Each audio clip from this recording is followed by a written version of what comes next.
Okay, looks like we're live. Hey everybody. Let's look and see. I wanted to make sure. Oh my gosh, is it gonna record like this? Turn the volume all the way down, see how that works. Hey Byron. Okay guys, so I just got on really quickly because I wanted to go through a couple of things. Maybe I should pin there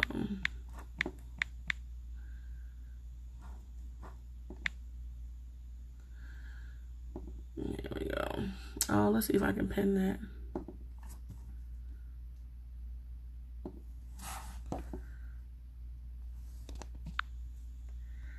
Make a comment, make it a pin. Okay, can't worry about that right now. So, hi everybody.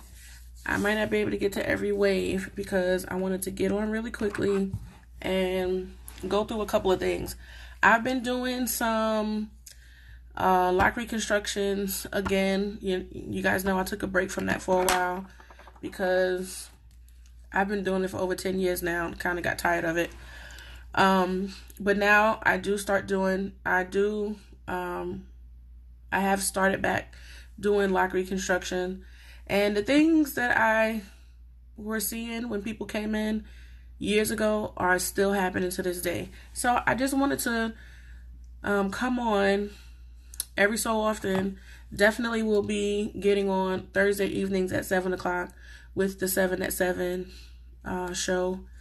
I'll be doing an informative so that I can share information with you guys that's outside of the curriculum that I've created, the Elite Lock Series system, the Elite Lock Series workshop and boot camp.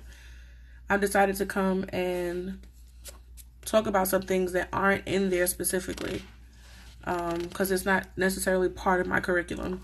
So here we go. We're talking about interlocking, okay? I get so many questions about interlocking, and it's the same questions over and over and over again. So I want to be up. Hey, Byron. So I want to be able to, now mind you, I know no one's probably going to be in the live right now, but I'm going to leave it up for 24 hours. And then after that, you guys will be able to download it for a small fee, probably $7, something like that, to keep in with the 7 at 7. Some people can't get to classes, and I still want to be able to make sure that I still get information out to people that need it, because the necessity doesn't come from if I feel like you should take classes or not. It comes from the fact that the people that are walking around choosing to commit to locking their hair need good care. They need to make sure that whoever they're going to is getting the information that's needed to give them good hair care. So what I've been noticing is, and what I know a lot of you guys that deal with locks are noticing as well, is fuzziness when it comes to the interlocking. Some people will tell you that if you don't want your hair to be fuzzy, then you should get interlocking done, right? The thing is that the fuzziness that you have from your hair is not necessarily based on the technique that's being used to lock your hair, okay?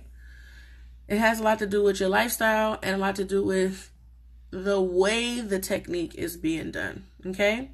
So, hey guys. So, when it comes to the interlocking, most of the time what you see in the fuzziness is at the base of the lock where we consider the new growth to be coming in.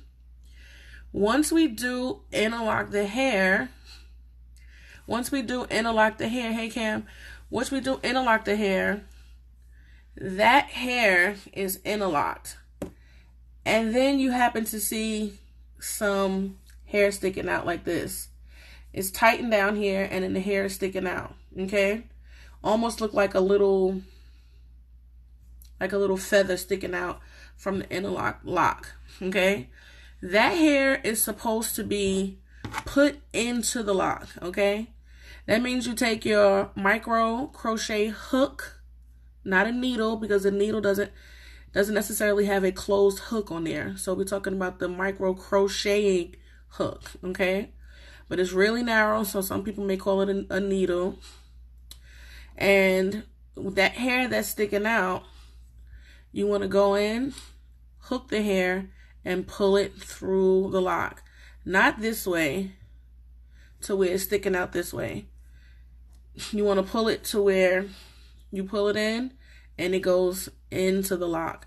So you kind of want to work your crochet hook through the lock. You can go in and out if you want to, but you want to go in here. You want to hook the hair that's sticking out and you want to pull it through. I don't see, okay, that'll be cool. I don't have hair to show that. I'll be making videos on that later, but people that are interlocking hair know what I'm talking about, okay? That new growth that comes in and it's sticking outside from the knot that you put in when you tighten it, you want to take that hair and put it into the lock, because then you wind up having something that looks like tree braids. You have the lock and then you have all these little sprouts that are coming out of it. Now, of course, the hair is textured, so the textured hair, little sprouts, they're going to curl up and it causes a fuzziness all over the whole entire head. Okay? So you want to pay attention to the fuzziness and see which issue is causing the fuzziness. Okay? Some people just have a natural fuzziness to the texture of their hair, and that's going to be there to some degree. But then you also want to make sure that when you are putting the hair, when you are interlocking the hair, that new growth that you see, you want to get it and put it into the lock. You want to insert it in there. Now, everybody can look and see, everybody that does locks or wants locks or has locks, they're obsessed with looking at locks. You see pictures and you see videos on Instagram and YouTube constantly.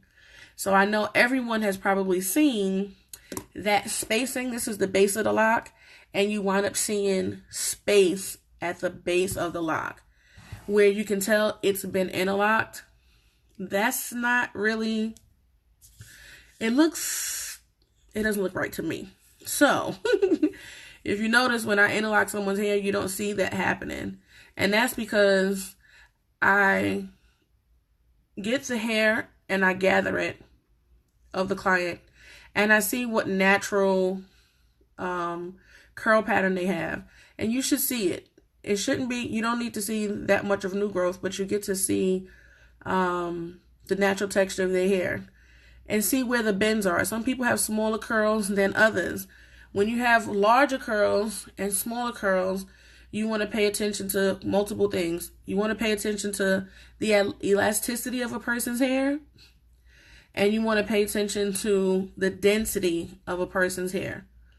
Because when the person has high density or low density, high density hair, you will see the scalp really noticeably, because you probably, the scalp doesn't see the sun very often. So their scalp seems to glow a little bit, typically a little bit lighter.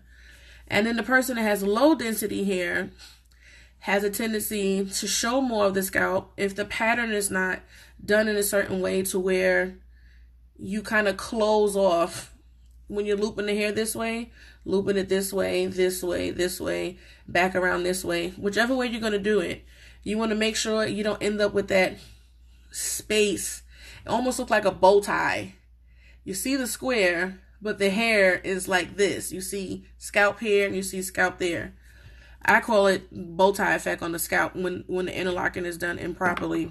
Not that the interlock is done improperly, but when it shows the scalp, just as well as when we twist a lock and the like palm rolling or comb dragging, or any way that regular hair is just twisted versus interlocked, the base of the lock doesn't show spaces in it. And I think that the people that have interlocking in their hair deserve the same results, because to me, it looks like the hair is thinning out. People don't really want to see their scalp. If they do, they want it to be perfectly organized, like the perfect parting system. Okay? So you want to make sure that the pattern that you're using, you want to pay attention to the texture of their hair and the way their hair behaves. Okay? Now, I have down here too tight. So there's multiple reasons why the interlocking is done too tight. Most of the time, that's what people come to me complaining about. They got their hair done by someone and the interlocking was done too tight and they lost a lot of hair, or they're not sure if they lost hair, but they see a lot of the bulbs. When the hair has been pulled out from out of the hair follicle, that little bulb, that little anchor inside there, they see it coming out. And of course, because it's interlocked, it's not going to be hidden inside the lock. It'll be sitting right on the outside and you can see it. Everyone's bulb doesn't look the same. Some are more noticeable than others. But what you want to do is avoid that from happening. Now, there's multiple things that I pay attention to when interlocking someone's hair, when it comes to considering if it's done too tightly. Okay? Now, I don't know if everybody pay attention to this, but I'm a little obsessed with making sure that my client is extremely comfortable. So, you want to pay attention. You want to decide if you're going to do the person's hair wet or if you're going to do the person's hair dry. Some people shampoo the hair first and they retwist the hair wet. Okay? And then some people shampoo the hair, dry the hair, and then interlock it. Some people interlock the hair, then shampoo it. There's different options. What you want to know, what you want to pay attention to is the person's scalp. Okay? Some people have a very fleshy scalp. Like you can touch their scalp and you can feel it has very meaty. The skin is not very tight to the bone, if that makes sense. Okay? And when the skin is not very tight to the bone, but the hair on the scalp needs to be interlocked, you want to make sure you also pay attention to the elasticity of a person's hair. Some people, when their hair is wet, it can stretch really wide, and it will, especially if you're pulling on it or if you're combing it to get the area of that lock clean, get the parting clean. You will pull the hair and it will stretch if it's wet. The problem is that if you interlock the hair at that level of elasticity when it's wet and you knot it all the way to the scalp, when that hair starts to dry, it's going to dry and shrink, and then it's going to be too tight. Now it will be pulling on the client's hair, and when it's pulling on the client's hair and it's dry, it has no choice but to release itself, and then there's hair loss. Okay? So I think interlocking the hair dry is the safest, but of course the hair has to be thoroughly clean before you interlock someone's hair. Please do not go to someone and let them interlock your hair if your hair has not been shampooed. Okay? What you want to make sure of with the elasticity, looking at the elasticity of the hair, sometimes people don't have any elasticity to their hair. You can take their hair when it's wet, you can take their hair when it's dry, and you can pull it, and it's the same. Some people, you can wet their hair, and when it's dry, it's like this. And when it's wet, it's like this. It's almost like a t-shirt. How when a t-shirt is dry, you can still stretch it, but then sometimes when it's wet, most of the time, you can stretch it way wider. The thing is that when you're interlocking hair that's been stretched and it's wet, and you're interlocking it, it is still going to dry. And if you knot it too close to the scalp, you're going to end up having an issue. Now, with people who don't have very much elasticity to their hair at all, you want to make sure that when you interlock their hair, you don't do it too close to the scalp. When you knot the hair too close to the scalp, depending on which direction you're doing your interlocking, Sometimes people, what I call directional retwisting, you can do it interlocking or you can do it the twisted sort of way. You can't unloosen the interlock, okay? You can't unloosen the interlock. Hey guys, let me hit some of these. Oops. Let me hit some of these waves. I appreciate y'all coming by. If y'all have questions about interlocking, let me know. Want to see Byron, want to wave or something. Click. Want to wave. Okay. So some people don't have any elasticity to their hair. And I don't like to categorize, but if I want to give you guys a hint or a clue to the hair type that I mostly notice that doesn't have much elasticity is hair that's on the straighter side, like naturally, permanently straight. Now, it has nothing to do with a person's complexion. It has nothing to do with their ancestry. It has nothing to do with... Are we still live? Okay. The camera fell. How did that happen? It's supposed to be stuck. It has nothing to do with their ancestry, all of that type of stuff. Of course, ancestry affects genetic makeup, blah, blah, blah, blah. I don't have time to be PC right now. I'm just trying to give tips to you guys, okay? Hair that falls straighter naturally, okay? But people with textured hair, it doesn't necessarily mean that they have elasticity to their hair. Like, this is a curl. This is just pulling out a curl. This is not elasticity, okay, is what I'm talking about. I'm talking about when you take that one strand of hair and you see that? Oh, look. And then you see how far it stretched before it popped? We want to make sure that if the hair has less elasticity, that you want to make sure that you do not interlock it all the way down to the scalp. Never really all the way down to the scalp, but 2 or 3 less loops closer to the scalp than you would with a person who has a little more elasticity to their hair. Okay? So you want to pay attention to if the hair is going to be wet or dry, and you want to pay attention to the change of elasticity in the hair, and pay attention to how fleshy the scalp is, because that lets you know when the person's scalp is really fleshy. When you got a meaty head and you get your hair interlocked and you go to sleep at night and you lean your head over this way, or you have a fleshy scalp in the back, when you move your head, some people have hair that goes all the way down to their hairline.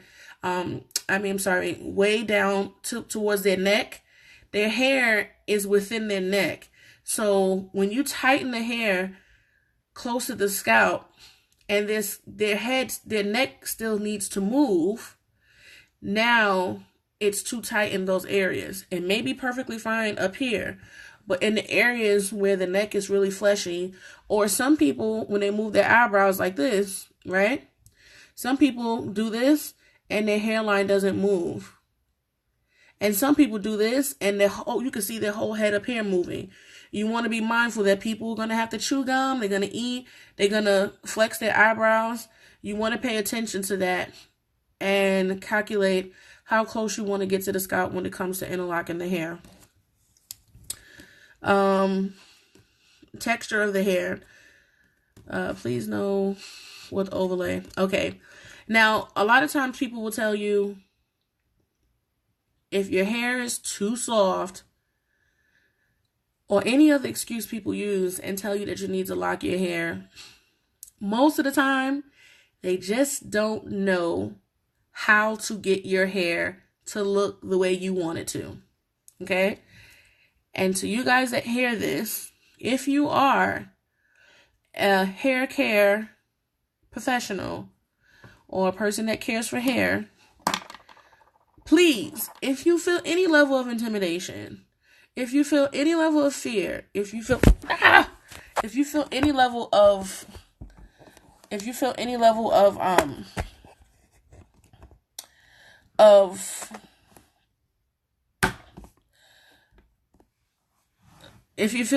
of unknowing, if you don't know, please don't take that person to do their hair. don't do their hair.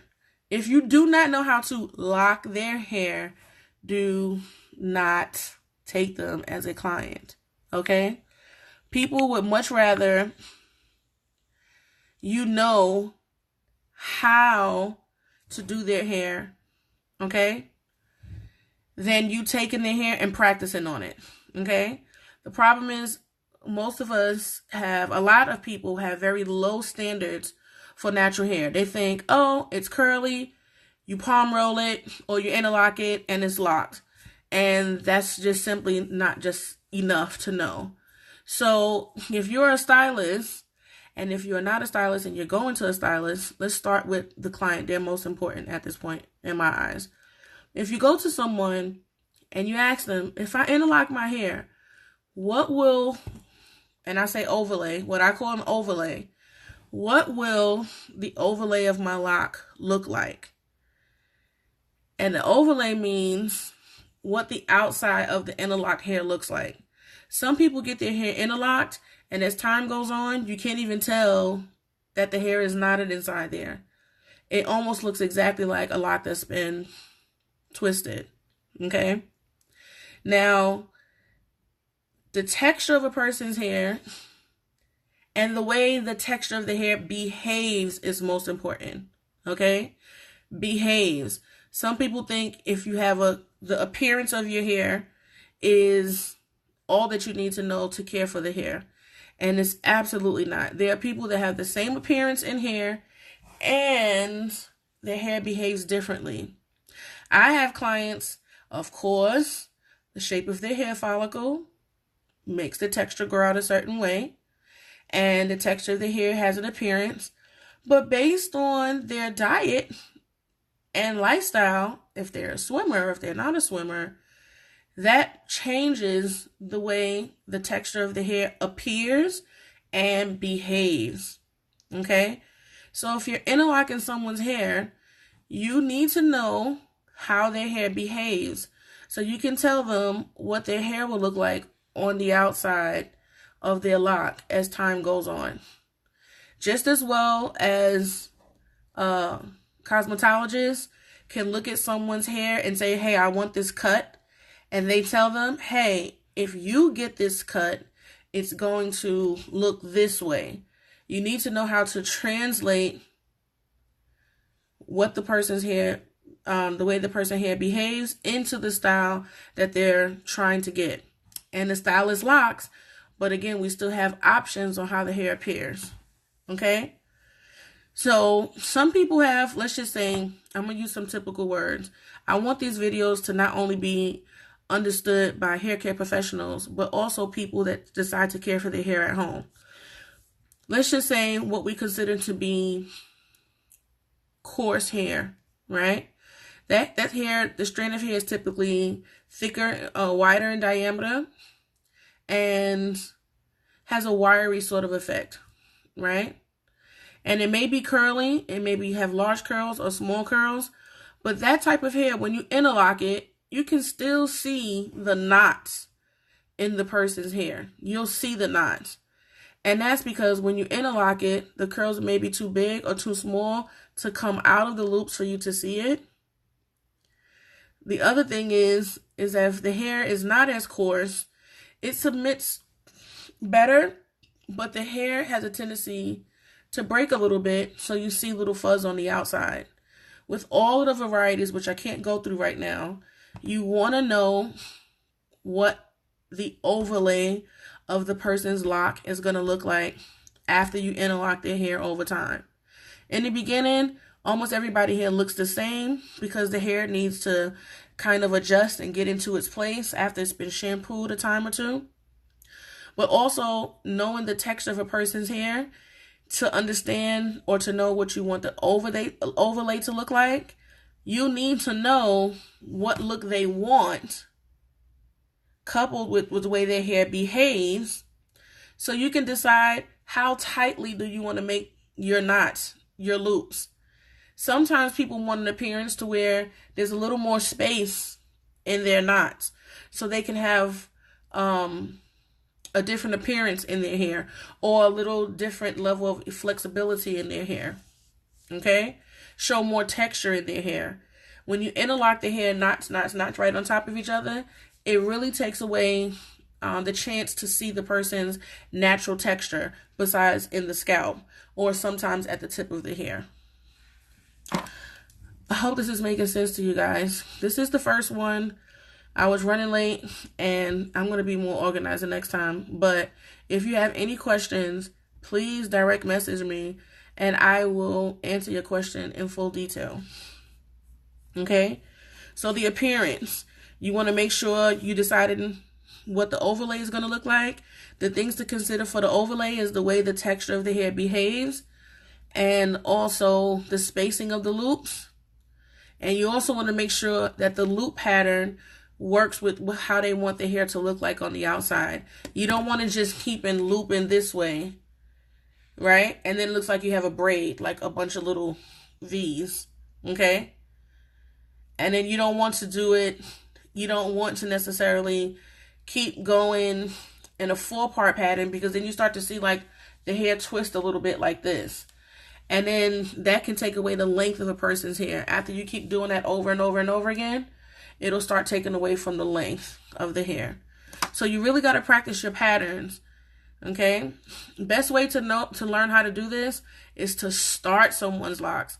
Not to take on a person that has interlocking done to their hair already, and then you try to learn from there. You can, but the weight of the hair that already exists before you got to it is going to sort of skew what you... Skew? Is that the word? Yeah.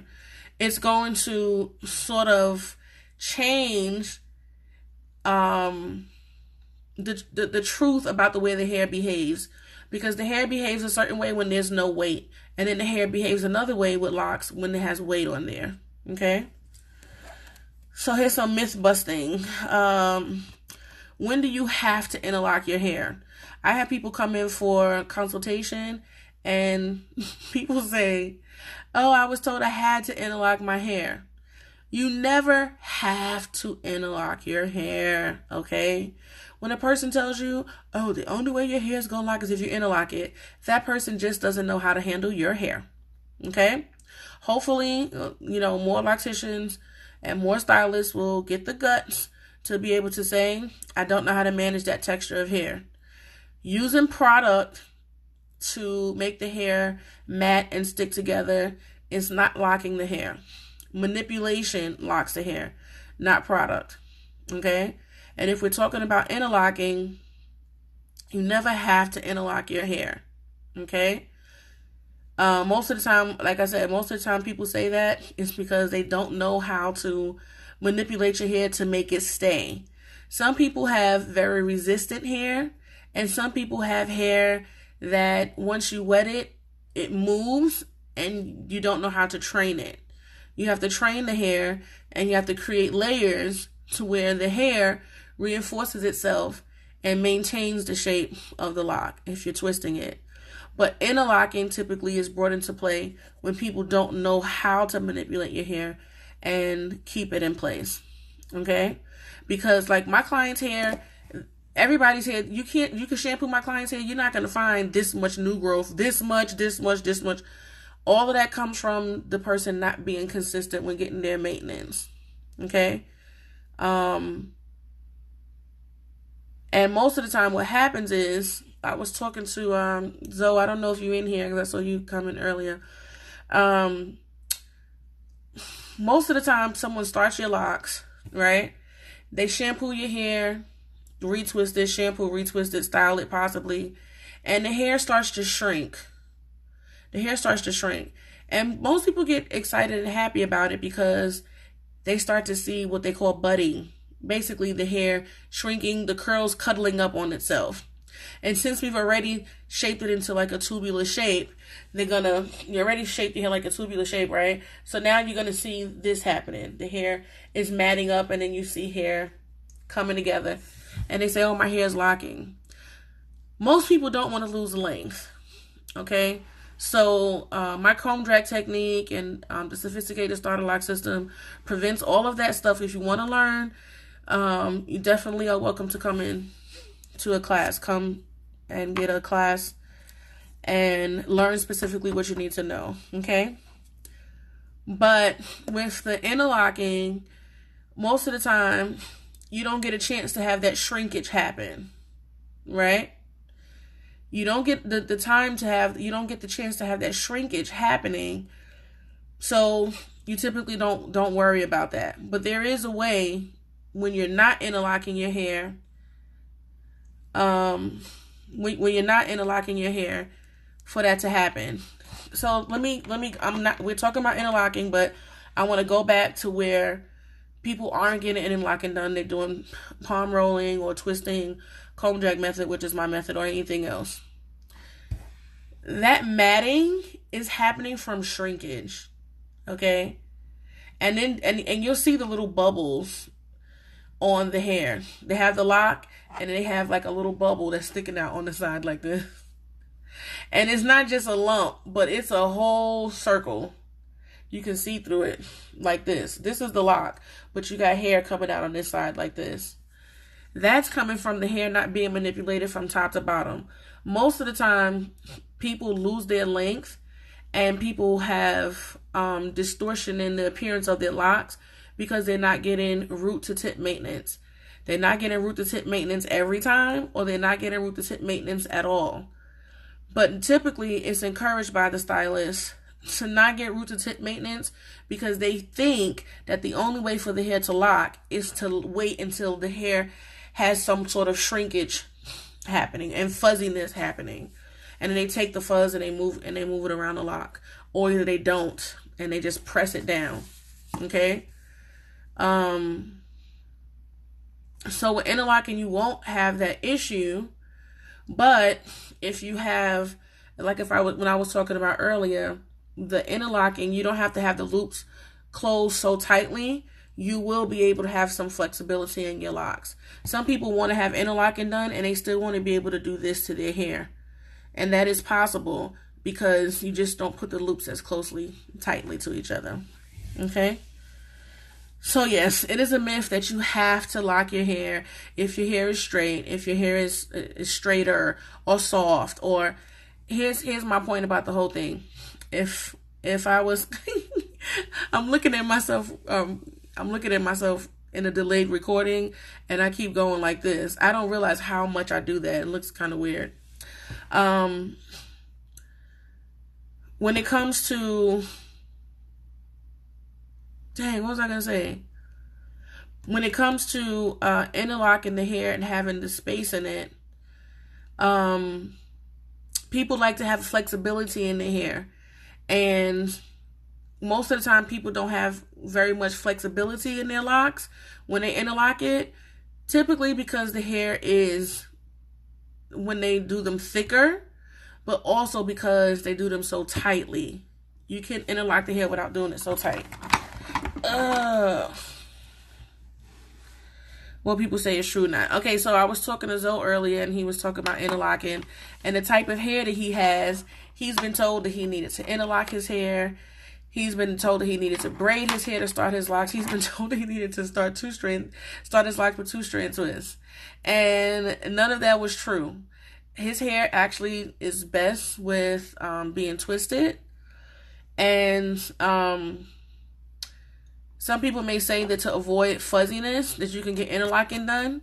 But if we go back to the top of the hour, I was talking about how you can have a lot of fuzz on the outside of your interlocking, and it's not because, and it comes from the texture of your hair, and you can't get rid of that. What people need to understand about this pruning, this cutting, it's a term that's applicable to landscaping type, techniques, like cutting the leaves and stuff, or the branches and stuff off of a tree. The thing with that is that when you have your hair interlocked, the hair is basically, this type of situations happen. The hair is closely interlocked with each other, and it's knotted, right? The thing is that when they have the little fuzz sticking out this way, and you cut that off, you're liable to loosen up your lock and things can come apart, okay?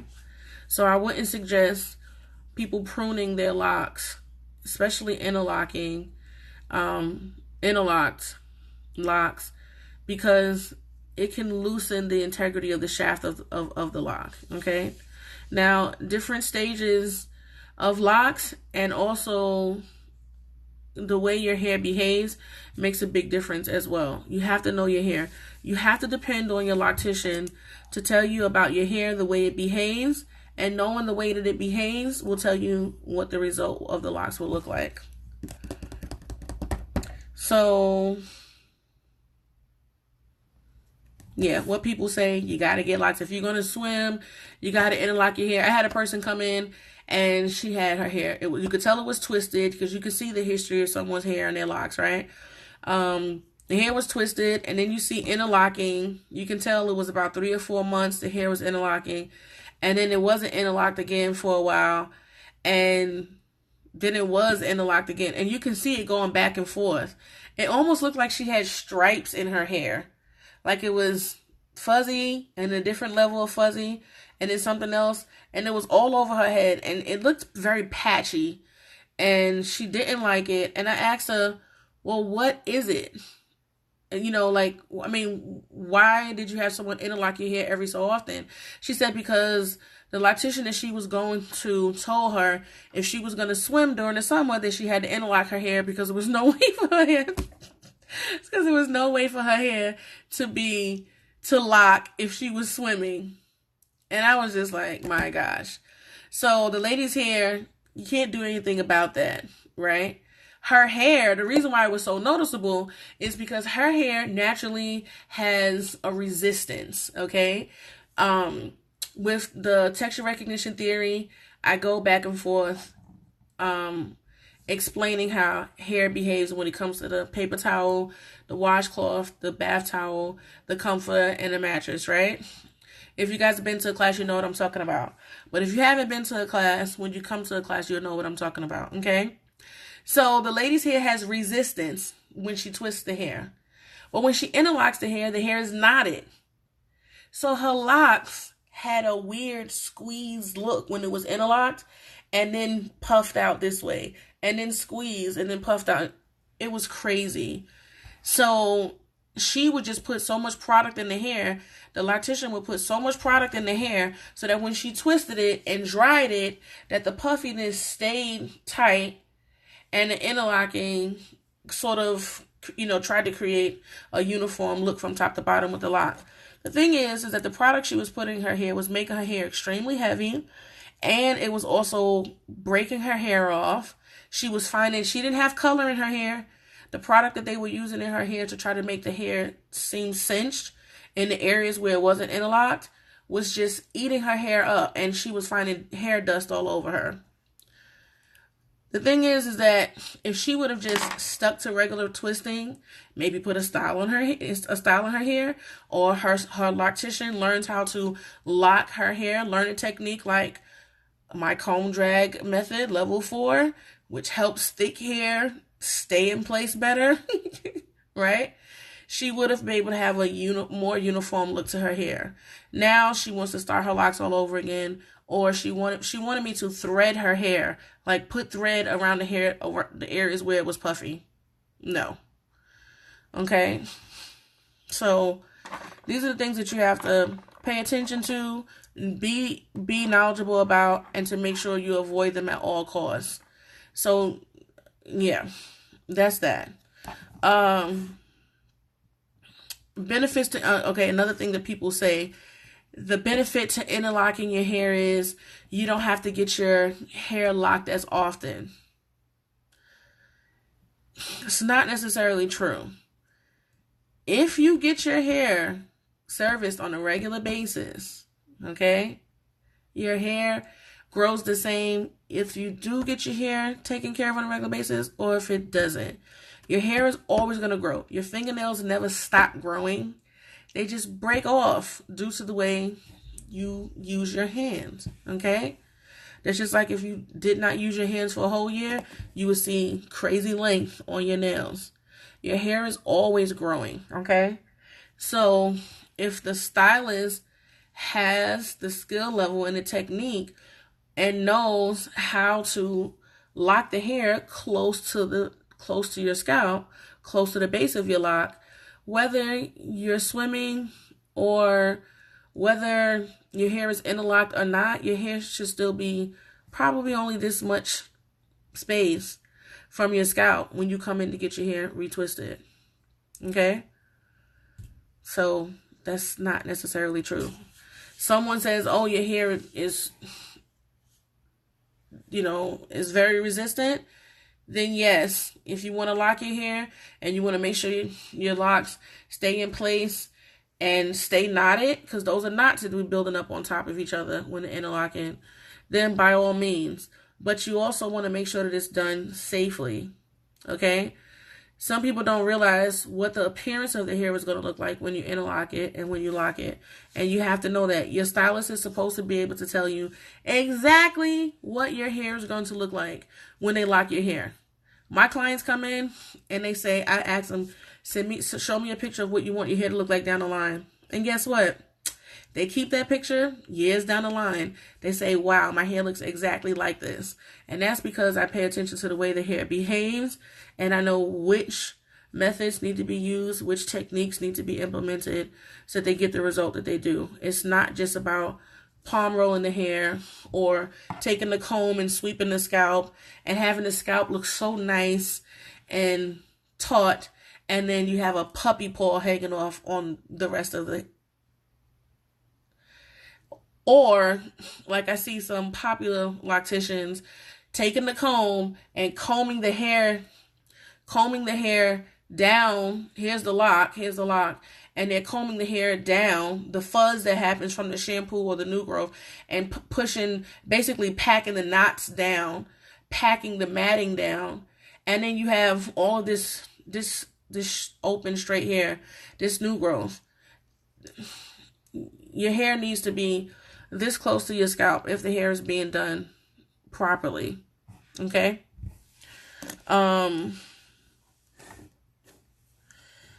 Downside, well, really, I'm not talking about upside and downside to interlocking. I'm just seeing so many different things now that I'm going back to doing lock reconstruction.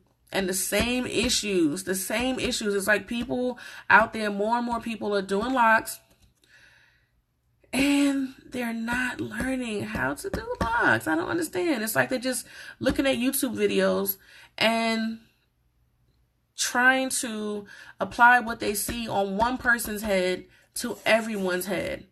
And the locticians should be a little more responsible and explain to people that the same technique can't be used on everybody's head. The problem is that when the same technique is being used, hey Jay, what you doing there? The problem is that when you're using the same technique on everybody's hair, you wind up seeing problems.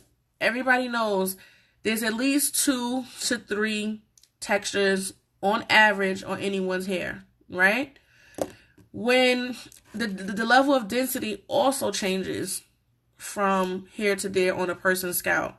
That can be due to multiple things.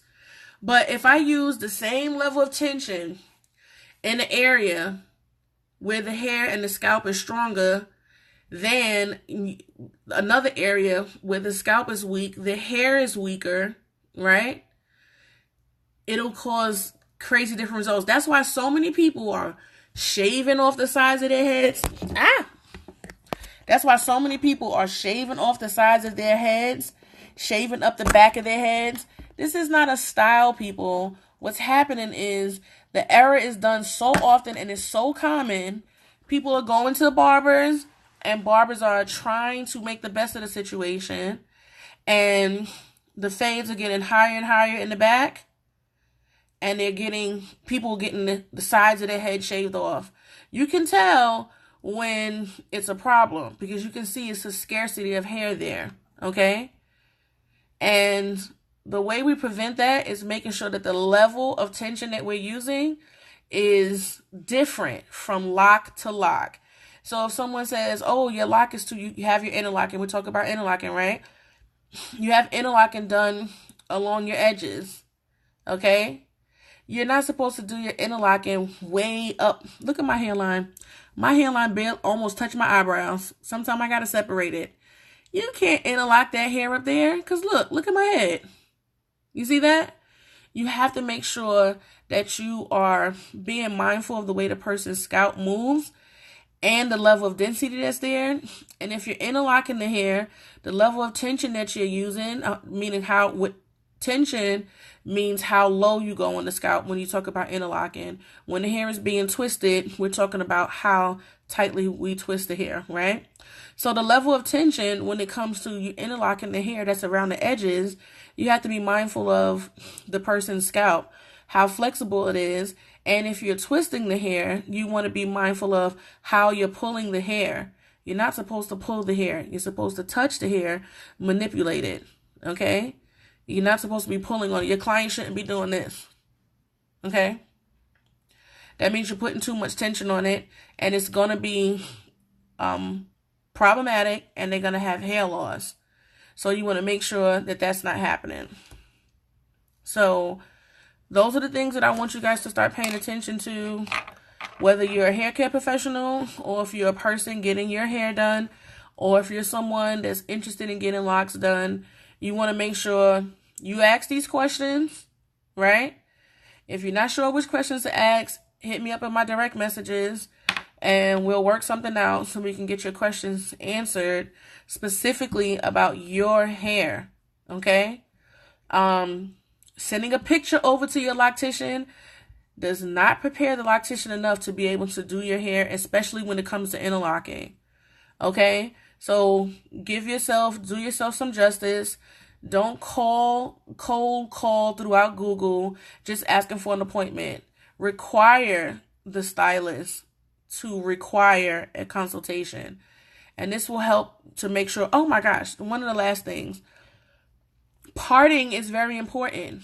Even when you're getting interlocks done to your hair, some people say, oh, it's impossible to get these little interlocks done to my hair and expect for someone to keep my parting clean. Yes, your lock is supposed to be completely carved out, okay? Meaning a comb, yes, a comb, not your fingernail, not a little, okay? Use a comb, not metal. The metal that's inside the loctician's chest is touching wet stuff. It has potential for it to be rusted. It's metal. You don't want metal to necessarily be sliding against your scalp, okay? So you definitely want to use a comb to make sure that there's no what I call hair sharing, okay? Any hair that's meant to be in this space for this lock is supposed to be there. No hair crossing over from one lock to the other. Because what happens with the interlocking is when the hair is crossed over to the scalp, but crossed over from one lock to the other, then the interlocking, the hair grows, and now you have this hook. You try to go through the scalp, and there's a little hook there because that strand of hair that was crossed over from your interlocking from the last time has grown up, and now it's a knot that they put in your hair when you're interlocking. So when you do that, guess what? The hair is already knotted. Only choice you have is to pop hair, and it's probably going to pop out of your scalp, not out of the lock. And every strand of hair matters, whether you're twisting your hair or whether you're interlocking, especially as you get older, okay? There's like 1 to 5 strands of hair that can grow out of one hair follicle. When you're in your 30s, you start seeing like 2 strands of hair. You get in your 40s, pretty much 1 strand of hair out of every hair follicle. It's not like when you're younger and you have a lot of hair bursting out of your hair follicles. If you damage that one hair follicle by yanking the hair out too often, which is common with interlocking, you will lose the option of having 5 strands of hair grow out of that hair follicle, okay? And when the hair starts to grow back after it's broken out, make sure that it's left alone until it's long enough to be able to be knotted and put back into the when it's able to be put back into the interlocking of the lock, okay, the knot. I think that's it. parting, paying attention to the scalp. Let me see my notes. We want to worry about, we're talking about the fuzziness, how you're supposed to insert the fuzziness, your new growth, how you're supposed to pay attention to the new growth, what you do. You do gather the hair. Some people pinch and pinch and twist. When you're pinching, you're overreaching. If you're overreaching, that means when you draw your fingers back, you're pulling hair from other locks. And then you end up with the hair sharing. Okay? And talking about it being too tight, I'm briefing over real quick before I get out of here. We have making sure that you pay attention to the flexibility of the scalp. You want to pay attention to the flexibility of the person's neck and stuff, because if hair is on the neck or closer to around the face, you want to or keeping in mind the style that a person wants to put in their hair. If you're interlocking their hair and everything is leaned this way, when you peel it up, then you have that butt on the back of the lock, just like how you see on the back of a cornrow, that peeling up that the person will do if the hair is interlocked in this direction, you'll wind up popping hair. So you want to make sure that that's not happening. We want to consider all of those things when it comes to doing it too tightly. The texture of the hair and the overlay of what your locks will look like as time goes on is different for everybody. If you feel like your hair is too fuzzy, you want to find out which problem is causing the fuzziness and avoid pruning as much as you possibly can. Okay? If your stylist can't make the corrections that's needed, you can give me a call. Give me a call, but book a consultation so I can show you what's happening versus just trying to describe the different things that can possibly be going wrong over the phone, because you have to see it. And because you have multiple textures on your hair, different issues may be in different areas. So you always want to go in for consultation. We already went through the myth busting about how you have to interlock your hair because blah, blah, blah, which you don't. And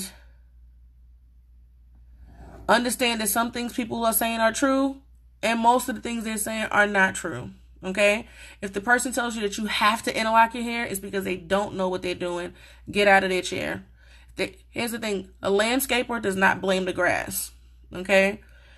If I hire a landscaper and the landscaper say, oh, your dirt's too soft over there, or my job is to fix it or to give you what you want, working with what you have. Okay? So just be mindful of that. It's never your hair's fault. And if you're having problems and your stylist is trying 10,000 different things, you should not wait a whole year before you decide, oh, my lock journey is not going properly. Month 1, 2, and 3 are the most important months for you to be able to catch the issues and to make sure that the appearance of your locks will be a certain way. Especially it's because you will see that for the rest of the life of your locks unless you cut them off. Okay? We already went to benefits, upside, downside. That's it, everyone. I talked a whole lot more. Took me a minute to warm up into feeling like I had a flow. But if you guys have any other questions,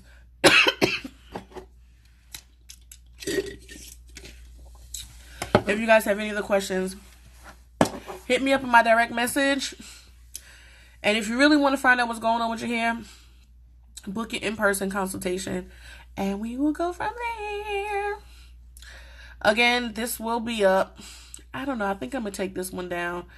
But I will be doing a live every day for the next 30 days because I need to get some videos for my 7 at 7. Okay? Talk to you guys later. I love all of these comments, these little waves and stuff that I see coming in here. And I know nobody's in here now. I don't know who's the one person that's in here? Drew, is that you?